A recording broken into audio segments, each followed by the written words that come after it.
Hello everyone, welcome back to Sankala YouTube channel. So ಇವತ್ತು ನಾನು ನಿಮ್ಮ ಮುಂದೆ ಉತ್ತರ ಕರ್ನಾಟಕದ ಸ್ಪೆಷಲ್ ಸ್ವೀಟ್ ಅಂತಲೇ ಹೇಳ್ಬೋದು.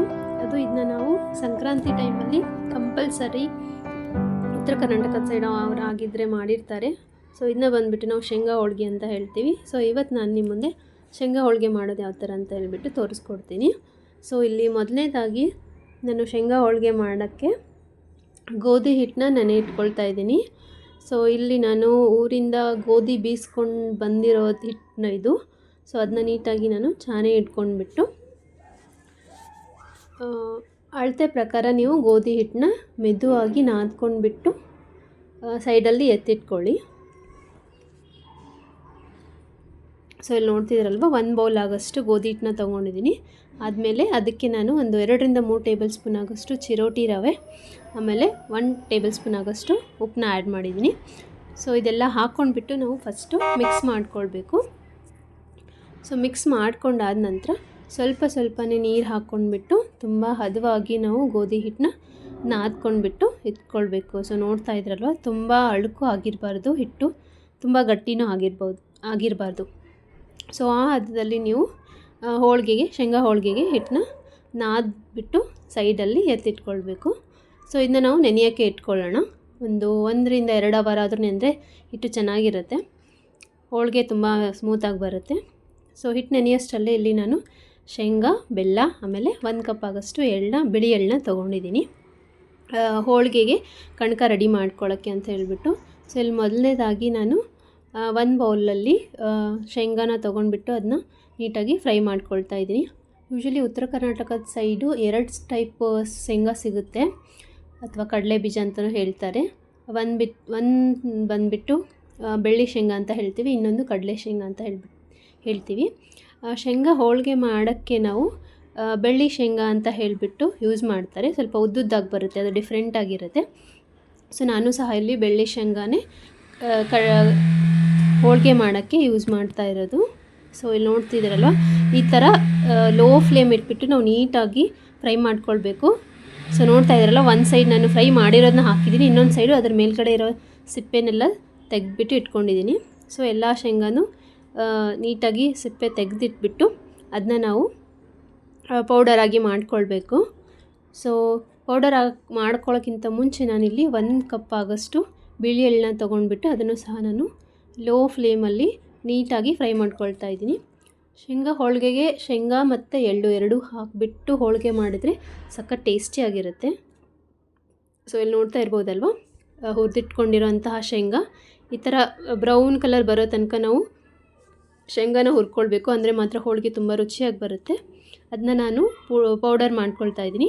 ಒಂದು ಸ್ವಲ್ಪ ಶೇಂಗಾ ಹಾಕ್ಕೊಂಡ್ಬಿಟ್ಟು ಅದಕ್ಕೇ ಬೆಲ್ಲ ಸೇರಿಸ್ಕೊಂಡ್ಬಿಟ್ಟು ಅದನ್ನ ಪುಡಿಯಾಗಿ ಮಾಡ್ಕೊಳ್ತಾ ಇದ್ದೀನಿ.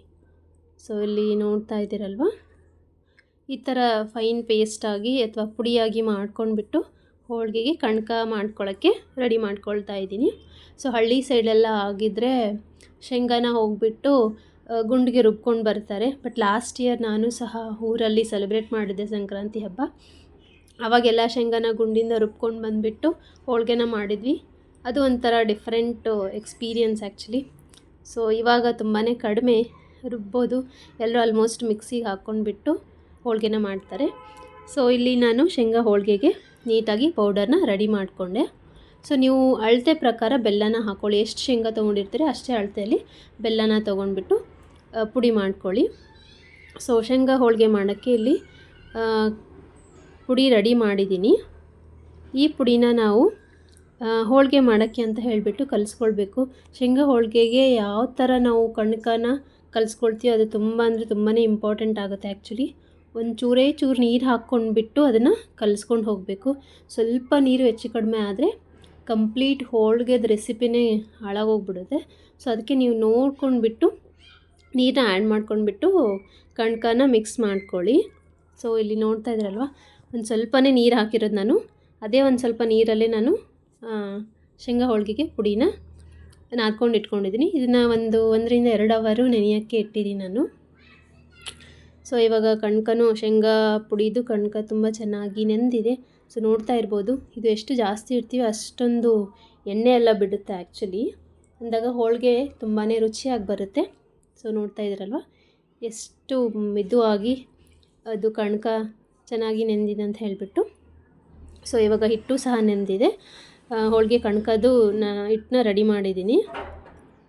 ಸೊ ಇದನ್ನು ನಾವು ನೀಟಾಗಿ ನಿಮಗೆ ಯಾವ ಸೈಜಲ್ಲಿ ಹೋಳಿಗೆ ಬೇಕು ಆ ಸೈಜಲ್ಲಿ ಗೋಧಿ ಹಿಟ್ಟಿಂದ ಚಿಕ್ಕ ಚಿಕ್ಕದಾಗಿ ಉಂಡೆ ಅಥವಾ ಹುಳ್ಳಿ ಅಂತ ಹೇಳ್ತೀವಿ, ಅದನ್ನು ಮಾಡ್ಕೊಂಡ್ಬಿಟ್ಟು ಫಸ್ಟು ರೆಡಿ ಮಾಡಿಟ್ಕೊಳ್ಳಿ. ಶೇಂಗಾ ಹೋಳಿಗೆ ಮಾಡೋಕ್ಕೆ ನಾನು ಒಂದು ಸ್ವಲ್ಪ ಅಕ್ಕಿ ಹಿಟ್ಟನ್ನ ತೊಗೊಂಡಿದ್ದೀನಿ. ಅದರಲ್ಲಿ ಅದು ಏನು ಉಳ್ಳೆ ಮಾಡಿರ್ತೀವಲ್ಲ ಅದನ್ನ ಅದ್ಬಿಟ್ಟು ಲಟ್ಟಿಸ್ಕೊಳ್ಳೋಕ್ಕೆ ಅಕ್ಕಿ ಹಿಟ್ಟು ಹಾಕ್ಕೊಂಡ್ರೆ ಸ್ವಲ್ಪ ಹೋಳಿಗೆ ಕ್ರಿಸ್ಪಿಯಾಗಿ ಬರುತ್ತೆ ಅಂತ ಹೇಳಿಬಿಟ್ಟು ನಾನು ಅದನ್ನ ಯೂಸ್ ಮಾಡ್ತಾಯಿದ್ದೀನಿ. ಸೊ ಇಲ್ಲಿ ನೋಡ್ತಾ ಇದ್ದೀರಲ್ವ, ನಾನು ಈ ಸೈಜಲ್ಲಿ ಉಳ್ಳೆನ ಮಾಡ್ಕೊಂಡ್ಬಿಟ್ಟು ಅದರಿಂದ ನಾವು ಪುಡಿ ಏನು ರೆಡಿ ಮಾಡ್ಕೊಂಡ್ಬಿಟ್ಟು ಅದು ಕಣಕನ ರೆಡಿ ಮಾಡಿರ್ತೀವಲ್ವ ಆ ಕಣಕನ ಅದರೊಳಗಡೆ ಸ್ಟಫಿಂಗ್ ಮಾಡಿಬಿಟ್ಟು ಹೋಳಿಗೆನ ನಾವು ಲಟ್ಟಿಸ್ಕೊಂಡು ಹೋಗಬೇಕು. ಸೊ ನಾನು ಒಂದೇ ಟೈಮ್ ಆಗಸ್ಟಲ್ಲೇ ಒಂದು 4ರಿಂದ 5 ಉಳ್ಳೆನ ಚೆನ್ನಾಗಿ ಅದರಲ್ಲಿ ಸ್ಟಫಿಂಗ್ ಮಾಡ್ಕೊಂಡ್ಬಿಟ್ಟು ಇಟ್ಕೊಂಡಿದ್ದೆ. ಆಮೇಲೆ ನಾವು ಡೈರೆಕ್ಟಾಗಿ ಒಂದೊಂದನ್ನೇ ಲಟ್ಟಿಸ್ಕೊಂಡ್ಬಿಟ್ಟು ಹೋಗ್ಬೋದು. ಆಮೇಲೆ ಶೇಂಗಾ ಹೋಳಿಗೆಗೆ ನಾವು ಏನೂ ಎಕ್ಸ್ಟ್ರಾ ಎಣ್ಣೆ ಆಗಲಿ ಆ ಥರ ಏನೇನೂ ಯೂಸ್ ಮಾಡಲ್ಲ. ಬಿಕಾಸ್ ಆಲ್ರೆಡಿ ಶೇಂಗಾದಿಂದನೇ ನಮಗೆ ಎಣ್ಣೆ ಅಂಶ ತುಂಬಾ ಬಂದಿರುತ್ತೆ. ಸೊ ಅದ್ರ ಸಲುವಾಗಿ ನಾವು ಯಾವುದೇ ರೀತಿಯಾದಂಥ ಎಕ್ಸ್ಟ್ರಾ ಎಣ್ಣೆನೂ ಯೂಸ್ ಮಾಡೋಂಗಿಲ್ಲ. ಸೊ ಈ ಥರ ಗೋಧಿ ಹಿಟ್ಟಲ್ಲಿ ಕಣಕದ್ದು ಸಣ್ಣ ಸಣ್ಣದಾಗಿ ಉಂಡೆ ಶೇಪಲ್ಲಿ ಮಾಡಿಬಿಟ್ಟು ಅದ್ರಿಗೆ ಒಳಗಡೆ ಸ್ಟಫಿಂಗ್ ಮಾಡ್ಕೊಳ್ಬೇಕು. ಅದನ್ನ ನೀಟಾಗಿ ಕ್ಲೋಸ್ ಮಾಡ್ಕೊಂಡ್ಬಿಟ್ಟು ಇದನ್ನು ನಾವು ಗೋಧಿ ಹಿಟ್ಟು ಏನು ತೊಗೊಂಡಿರ್ತೀವಲ್ವ ಆ ಗೋಧಿ ಹಿಟ್ಟು ಒಳಗಡೆ ಅದ್ಬಿಟ್ಟು ನಾವು ನೀಟಾಗಿ ಲಟ್ಟಿಸ್ಕೊಂಡು ಹೋಗಬೇಕು. ಸೊ ನೋಡಿದ್ರಲ್ವ, ಇದಕ್ಕೆ ಎಣ್ಣೆಯನ್ನು ಹಚ್ಕೊಳ್ಳೋ ಅವಶ್ಯಕತೆ ಇರಲ್ಲ. ಸೊ ಹಿಟ್ಟಲ್ಲೇ ಒಂದು ಸ್ವಲ್ಪ, ಬಿಕಾಸ್ ಇಲ್ಲಾಂದರೆ ಅದು ನೆಲಕ್ಕೆ ಅಂಟ್ಕೊಂಡು ಬಿಡುತ್ತೆ, ಸ್ವಲ್ಪ ಹಿಟ್ಟು ಮೆದುವಾಗಿರುತ್ತಲ್ವ, ಅದ್ರ ಸಲುವಾಗಿ ಅಕ್ಕಿ ಹಿಟ್ಟು ಹಚ್ಚಿದ್ರೆ ನಾವು ಹೋಳಿಗೆ ಸುಡಬೇಕಾದ್ರೆ ತುಂಬಾ ಕ್ರಿಸ್ಪಿಯಾಗಿ ಬರುತ್ತೆ ಅಂತ ಹೇಳಿಬಿಟ್ಟು ಅಕ್ಕಿ ಹಿಟ್ಟನ್ನು ನಾನು ಹಚ್ಚಿರೋದು. ಸೊ ಈ ಥರ ನೀವು ನಿಧಾನವಾಗಿ ಹೋಳಿಗೆನ ಲಟ್ಟಿಸ್ಕೊಂಡು ಹೋಗಿ. ಶೇಂಗಾದ ಹೋಳಿಗೆಗೆ ಶೇಂಗಾ ಮತ್ತು ಬೆಲ್ಲ ಅಳತೆ ಪ್ರಮಾಣ ಚೆನ್ನಾಗಿದ್ದರೆ ಮಾತ್ರ ಹೋಳಿಗೆ ಚೆನ್ನಾಗಿ ಬರುತ್ತೆ.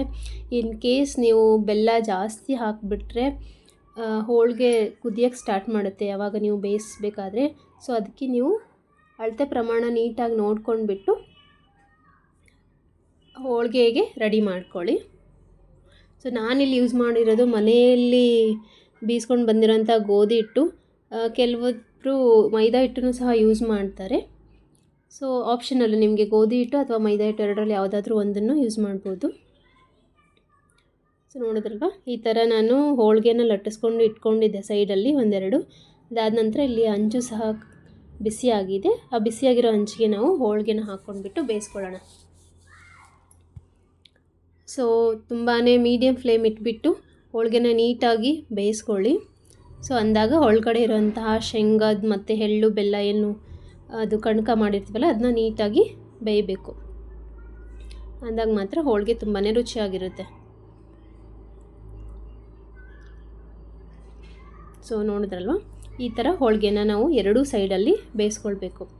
ಬೇಯಿಸ್ಕೊಂಡ್ಬಿಟ್ಟು ಈ ಹೋಳಿಗೆನ ನಾವು ಸಪ್ರೇಟಾಗಿ ಎತ್ತಿಟ್ಕೊಳ್ಬೇಕು. ಆಮೇಲೆ ಹೋಳಿಗೆ ಶೇಂಗಾ ಹೋಳಿಗೆ ಯೂಶ್ವಲಿ ತಣ್ಣಗಾದ ಮೇಲೇ ರುಚಿ ಚೆನ್ನಾಗಿ ಬರೋದು ಅದರದ್ದು. ಅದ್ರ ಸಲುವಾಗಿ ಆಲ್ಮೋಸ್ಟ್ ಎಲ್ಲರೂ ಶೇಂಗಾದ ಹೋಳಿಗೆ ಮಾಡಿದ ನಂತರ ಅದನ್ನು ನೀಟಾಗಿ ಆರಾಕ್ತಾರೆ ಗಾಳಿಗೆ. ಇದನ್ನ ನಾವು ಕ್ಲೋಸ್ ಮಾಡಿ ಇಡಬಾರ್ದು. ಸೊ ಈ ಥರ ಮಾಡಿದಾಗ ಶೇಂಗಾದ ಹೋಳಿಗೆ ಸಂಕ್ರಾಂತಿ ಸ್ಪೆಷಲ್ ಸ್ವೀಟ್ ಆದಂಥ ಉತ್ತರ ಕರ್ನಾಟಕದ ಮೋಸ್ಟ್ ಫೇಮಸ್ಸು ಶೇಂಗಾದ ಹೋಳಿಗೆ ಸವಿಯಲು ಸಿದ್ಧ. ಹೋಪ್ ನಿಮಗೆ ಈ ಶೇಂಗಾ ಹೋಳಿಗೆ ರೆಸಿಪಿ ಇಷ್ಟ ಆಯಿತು ಅಂತ ಅಂದ್ಕೊಳ್ತೀನಿ. ಯೂಶ್ವಲಿ ನನ್ನ ಫ್ರೆಂಡ್ಸ್ ಗ್ಯಾಂಗಲ್ಲಿ ತುಂಬಾ ಇಷ್ಟಪಟ್ಟು ಇದು ತಿಂತಾರೆ, ಬ್ಯಾಂಗ್ಳೂರು ಸೈಡವರು. ಹೋಪ್ ನಿಮಗೆ ಈ ಶೇಂಗಾ ಹೋಳಿಗೆ ರೆಸಿಪಿ ಇಷ್ಟ ಆಯಿತು ಅಂತ ಅಂದ್ಕೊಳ್ತೀನಿ. ನೀವು ಮನೆಯಲ್ಲಿ ಟ್ರೈ ಮಾಡಿ ಯಾವತ್ತಾದರೂ, ತುಂಬಾ ರುಚಿಯಾಗಿ ಬರುತ್ತೆ. ಹೋಪ್ ನಿಮಗೆ ಈ ವಿಡಿಯೋ ಇಷ್ಟ ಆಯಿತು ಅಂತ ಅಂದ್ಕೊಳ್ತೀನಿ. ಇಷ್ಟ ಆಗಿದರೆ ನನ್ನ ಚಾನಲ್ನ ಸಬ್ಸ್ಕ್ರೈಬ್ ಮಾಡಿ, ಲೈಕ್, ಶೇರ್, ಕಮೆಂಟ್ ಮಾಡಿ ಅಂತ ಹೇಳ್ತಾ ಈ ರೆಸಿಪಿನ ನಾನು ಇಲ್ಲಿಗೆ ಕಂಪ್ಲೀಟ್ ಮಾಡ್ತಾಯಿದ್ದೀನಿ. Thank you for watching this video.